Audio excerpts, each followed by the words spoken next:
Bharat England జట్ల మధ్య జరిగిన మొదటి టెస్ట్ మ్యాచ్లో గెలవాల్సిన భారత జట్టు ఓటమి పాలైంది. మొదట బౌలింగ్ వైఫల్యం కావచ్చు, ఆ తర్వాత మిస్ఫీల్డింగ్ తప్పులు కావచ్చు, ఇవన్నీ కూడా భారత జట్టును ఓటమి దిశగా తీసుకువెళ్ళాయి. అయితే ఇక ఆ తర్వాత హెడ్ కోచ్ గౌతమ్ గంభీర్ మాట్లాడుతూ ఊహించని సంచలనమైన కామెంట్స్ చేశాడు. ముఖ్యంగా మిస్ఫీల్డింగ్ ఏదైతే యశస్వి జైస్వాల్ చేశాడో దాని గురించి ప్రెస్ వాళ్ళు అడగ్గా దాని గురించి చెప్తూ ప్రపంచంలో వరల్డ్ క్లాస్ ఫీల్డర్సే చాలాసార్లు తప్పులు చేస్తూ ఉంటారు. అతను ఒక యువ ఆటగాడు, చాలా ప్రెషర్ తీసుకుని ఆడాడు.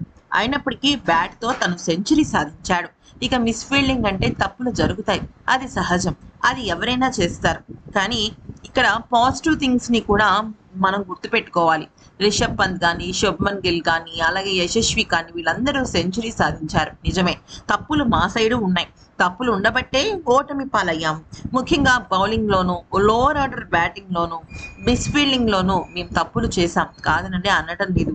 కానీ ఇక్కడ నేను తప్పు పట్టాల్సింది ఎవరినైనా ఉంది అంటే అది ఖచ్చితంగా శుభ్మన్ గిల్నే. కెప్టెన్గా తను చాలా లోతుగా పరిశీలించాలి. తను ఎక్కువగా పరిశీలించడం లేదు.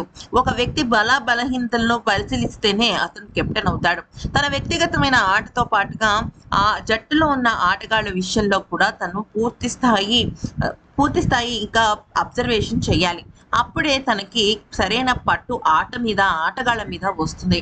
ఖచ్చితంగా చేసిన తప్పుల్ని వాళ్ళు రికవర్ చేసుకోవాలి. లేకపోతే సెకండ్ మ్యాచ్ కూడా ఇటువంటి పరిస్థితులే వస్తాయి. కానీ నేను ఈ మ్యాచ్లో మాత్రం యశస్విని తప్పు పట్టేది లేదు. మిస్ఫీల్డింగ్ విషయంలో మేము ఎక్కువే చేశాం, అందుకనే ప్రత్యర్థి జట్టు గెలవడం కూడా జరిగింది అనేది నా అభిప్రాయం. కానీ మాకు కూడా ఒక ఛాన్స్ కావాలి. ఖచ్చితంగా శుభ్మన్ గిల్ ప్రెషర్ నుంచి బయటికి రావాలి.